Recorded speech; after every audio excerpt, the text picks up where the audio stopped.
the outcome of the committee hearing. Do you think it's unfair, Mr. President?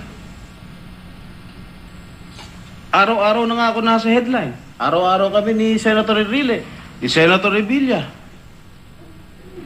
We are being tried by publicity here, Mr. President. Hindi naman ako humihingi ng tulong sa mga kapwa ko senador dito. Never did I ask anything, any help from any of my colleagues here. Never. Because I can defend myself, Mr. President. And that you can attest, Mr. President. I have never sought any help or any assistance, even to Malacanang. Never did I do that. Because I know my conscience is clear and I can defend my case in court, in the proper forum, Mr. President. That's all, Mr. President. Thank you. Thank you, Senator Estrada. Majority Leader. Mr. President, since you asked me to respond, let me first put on the record that when we started this hearing, the leadership of the Senate, through its various committee heads and also the leadership of the Senate President Pro Temp, the Majority Leader, and even the Minority Leader, knew that it would be a very difficult time because in every organization, you have to have a sort of a self-regulation, but at the same time, we are a collegial body. So we know that when we investigate something that involves a member, and it is not the Ethics Committee, and even if it was the Ethics Committee, there are going to be some emotions, there are going to be some complaints on how it is handled, and the public eyes are on us. So the way we conduct ourselves is also subject to criticism. So let me just put on the record that we understand each and every member of the Senate, no? Those who feel that they have to do their job, like Senator Gingona or anyone who are making statements. Myself, I think Senator Estrada, that he did not take personally my interviews. On Friday, I really did not accept 3 interviews of 3 big networks because it was the birthday of Senator Enrile, and I really felt that we should give him that day. I also feel that we should give Senator Estrada today, but then the hearing happened Thursday. So all of the interviews were really Friday, Saturday, Sunday, Monday. No? Having said that, Mr. President, we're in a situation that anything we do, there will be hurt and criticism. Now, going straight to the point of Senator Estrada, the conduct of the chairperson or any member, I would agree with him that the chair and the members have different responsibilities. And again, no, I think Senator Gingona can answer and defend himself or make an explanation if he feels so. I'm tempted to say that I understand Senator Estrada not being there. Because kung nandun po siya, i-criticize din siya na binubuli niya yung witnesses. Hindi ko rin naman maalis sa mga kasama niya, kapartido niya or kasama niya sa minority, nandun man, kung nagtanong sila, sasabihin kinakampihan siya.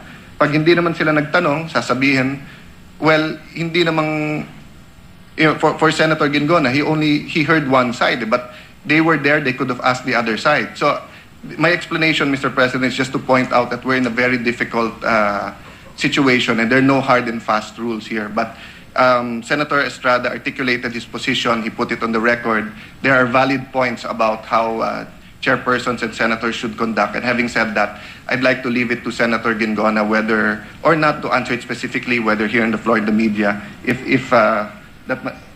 with the permission of Senator Estrada. Anyway, he made it here on the floor, so the challenge and the manifestation is here. The Deputy Minority Leader, Senator Soto, is recognized. Thank you, Mr. President.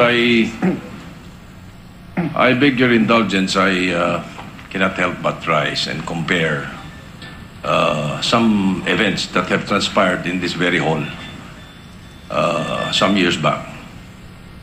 Perhaps some of our colleagues can look back at the kind of congresses that we had, especially in the Senate, in the 9th Congress, in the 10th, 11th, and the 12th Congresses.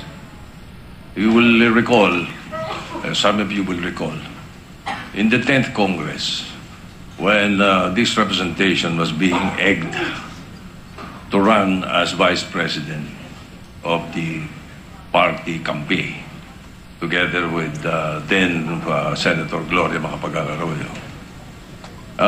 There were all of a sudden some black propaganda that came about, and I was being linked to a suspected drug lord, knowing that what catapulted me into the Senate in the 9th Congress was the fact that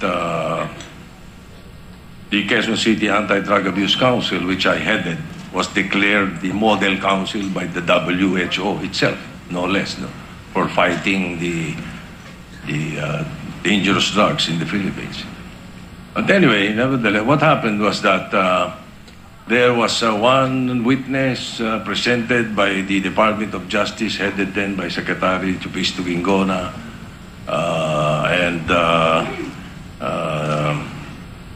they were linking that particular suspected drug lord to my office and one or two members of my office. I rose on this hall to call for a select committee, not only the ethics committee, but a select committee, which was then headed by Senator Marcelo Fernan, former Chief Justice. There were numerous hearings that were conducted, but in comparison, Mr. President, not a single member of the Senate said anything against me. They did not side with me, but I did not hear anyone. Everything was presented in the committee. Everything was discussed in the committee. All the evidences were presented in the committee. And thereafter, Senator Fernan came up with a committee report declaring that they did not have anything against me. And as a matter of fact, after that, Senator Gingona, or Secretary Gingona, was elected senator together with me in 1998. He set a breakfast meeting through Neptali Gonzalez to talk to me and told me that there was nothing personal and that he was being fed wrong information. But as I said, I cannot help but compare. Mabigat yung nangyari sa amin noon, pati sa pamilya namin. Sabi nga ng aking may bahay noon, hindi niya mapapatawad yung mga taong nagbintang sa akin noon.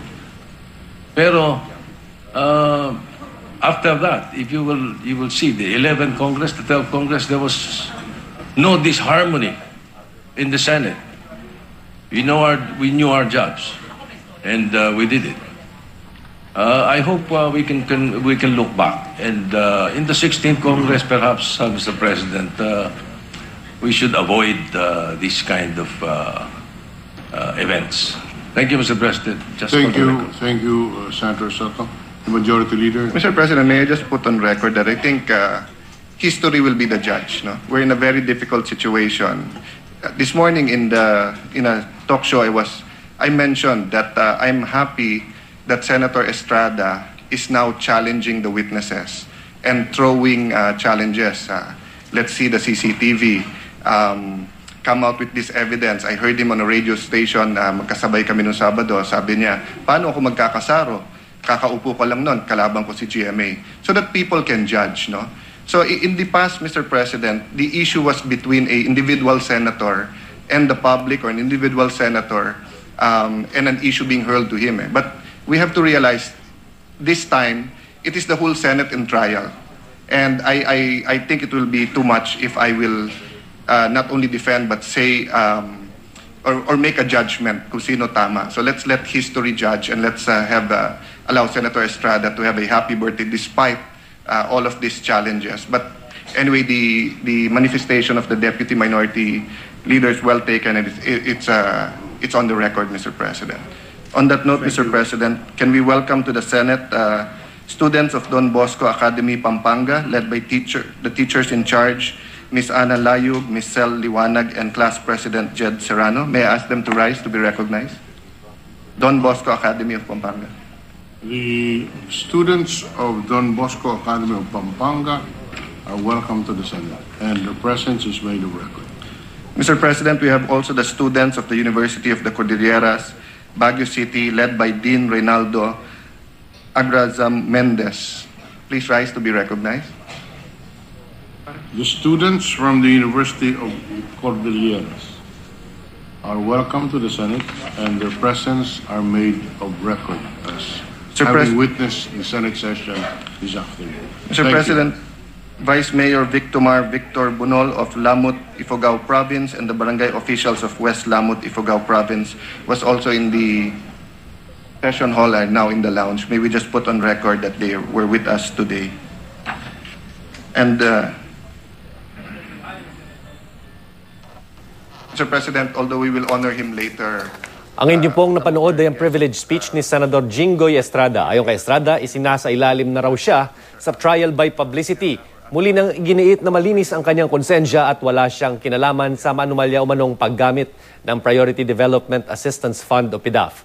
Handa raw niyang harapin ang kaso sa tamang forum. Ayon naman kay Senador Alan Peter Cayetano, nauunawaan daw niya kung bakit hindi dumalo sa pagdinig ng Senate Blue Ribbon Committee si Senador Estrada noong nakarang Huwebes. Pero sa tingin niya, hindi lang si Estrada, kundi ang buong Senado ang nililitis sa ngayon.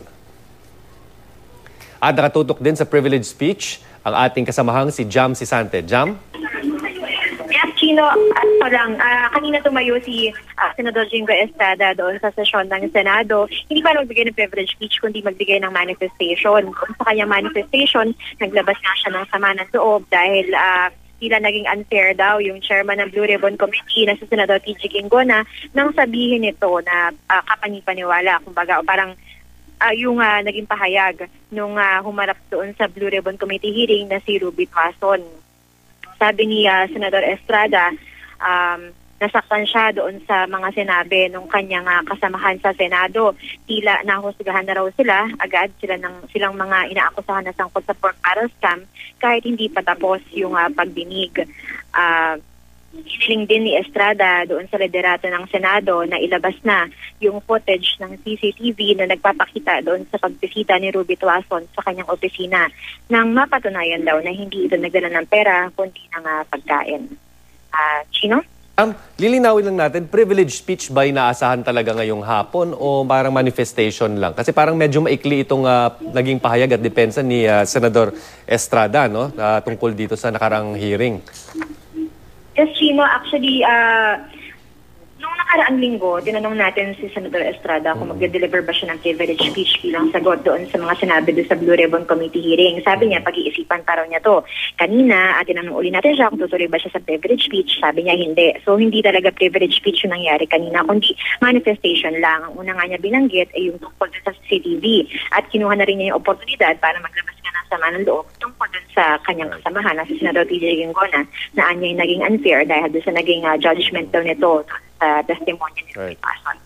So Jam, batay sa impormasyong nakukuha niyo mula sa staff at kay Senador Estrada na rin mismo, may paglilinaw ba kung dadalo siya sa mga susunod na hearing nitong Senate Blue Ribbon Committee patungkol dito sa PDAF at ipagtatanggol niya ba o mag-i-interpellate ba doon siya sa mga witnesses na nagsilutangan? Simula nung simula yung pagdinig ng Blue Ribbon Committee hearing tungkol sa PDAF scam, talagang hindi na dumadalo si Senator Estrada dahil nag-inhibit siya doon sa hearing. Sinabi na rin niya ng ilang beses na ayaw daw niya pumunta kasi kapag daw narinig niya si Ginang Tuason na nagsinungaling o may sinabi ito na hindi siya sang-ayon, syempre at pinagsakihan niya ito o pinakontempt, pagsasabihan naman daw siya na binubuli niya ito. So gusto lang daw niya umiwas sa kontrobersya at hayaan na lang daw magsalita doon si Tuason. Bibigyan na daw siya ng paliwanag niya sa media at sa korte kung kinakailangan. Gino. Okay, so may ano bang plano ni Senador Estrada pagkatapos ng sesyon ngayong araw? We understand birthday niya ngayon. Yes, Chino, birthday niya ngayon ni Senador Jinggoy Estrada, 51st birthday niya ngayon. Kanina, kumain sila ng lunch ng kanyang ama at ng iba pang mga miyembro ng minorya kasama ni Senador Juan Ponce Enrile. Sa ngayon ay nandito pa rin siya sa sesyon at pinag-uusapan nila yung iba't ibang panukala dito sa Senado. Chino. Okay, maraming salamat, Jam Sisante. At yan pong mainit na balita sa oras na ito. Tutok lang dito sa GMA News TV para oras-oras alam mo. Ako po si Chino Gaston. Magandang hapon.